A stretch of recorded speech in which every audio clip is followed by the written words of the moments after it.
for impeachment in Article 145 as read that one of the Constitution. But even after the Speaker erroneously said, we have a timeline of Saturday. They had no such timeline, but the Speaker said so. The senators voted to deny the Deputy President the benefit of those 2 or 3 more days without giving any reason. I would want to read in your judgments, my lord and my lady, through what logic this court will allow that decision to stand, if no other decision, that particular one. That for no reason, we are not saying the heavens will come down falling. We are not saying the country will be subject to any external attack. We are not saying there is any constitutional imperative that compels us to do it tonight. No reason. They simply said, we will not give him the benefit of those 2 days that the Speaker has said we still have. Let's go on record. The Speaker too was wrong. But there may have been some veneer of good faith. If they had said it's okay, because we have 2 days, let us give him the 2 days for whatever it is worth. They said, even that, we are not going to give it to him.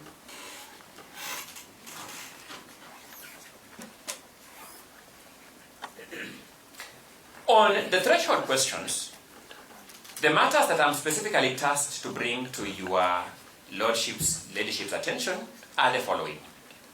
Number 1, Article 150 Clause 1 of the Constitution sets out the constitutional textual threshold for removal of a deputy president from office by impeachment.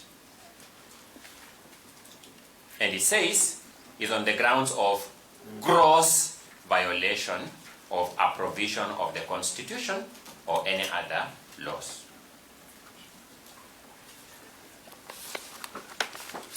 Secondly, it says it's on the ground of serious reasons to believe that the deputy president has committed a crime under national or international law. Serious reasons.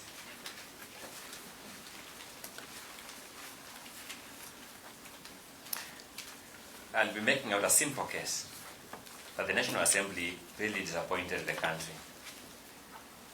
To approve a motion that there are serious reasons to believe that the Deputy President has violated a provision of the law, Section 132 of the Penal Code, which has been declared unconstitutional, null and void, is a locus classicus of lack of seriousness in the reasons.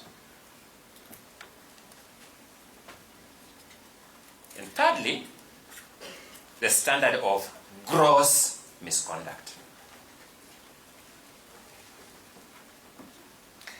Let's face it, my lords, my lady. The drafters of this constitution would as well characterize these wrongs as violation of the constitution, because that's also a wrong, or reason to believe that the DP has committed a crime, or misconduct. Those are wrongs.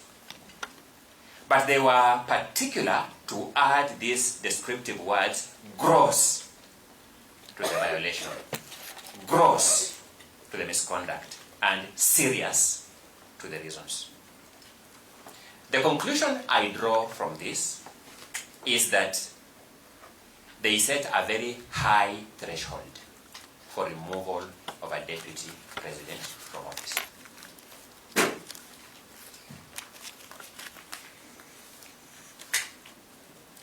Our courts have followed Q.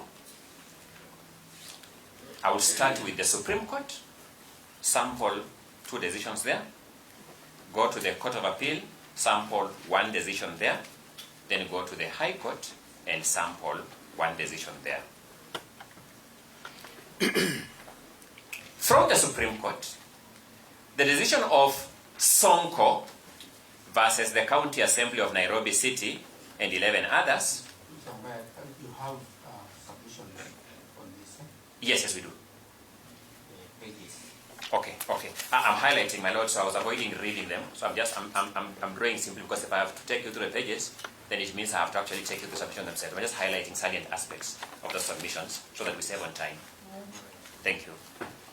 So that in Sonko versus the County Assembly of Nairobi City, I beseech this court to look at paragraph 161 of that judgment.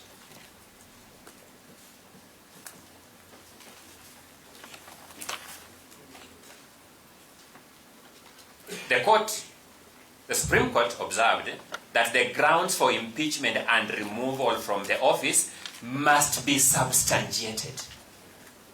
The grounds for impeachment and removal from office must be substantiated.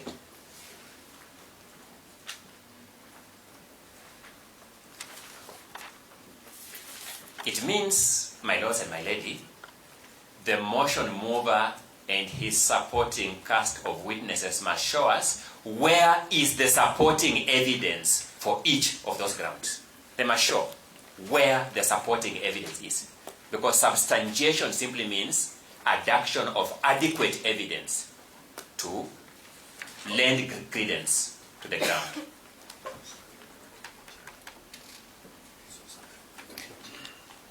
The Supreme Court then sets the standard as what has now been called the intermediate standard. Not so low as to be on a balance of probabilities, and not so high as to be beyond reasonable doubt.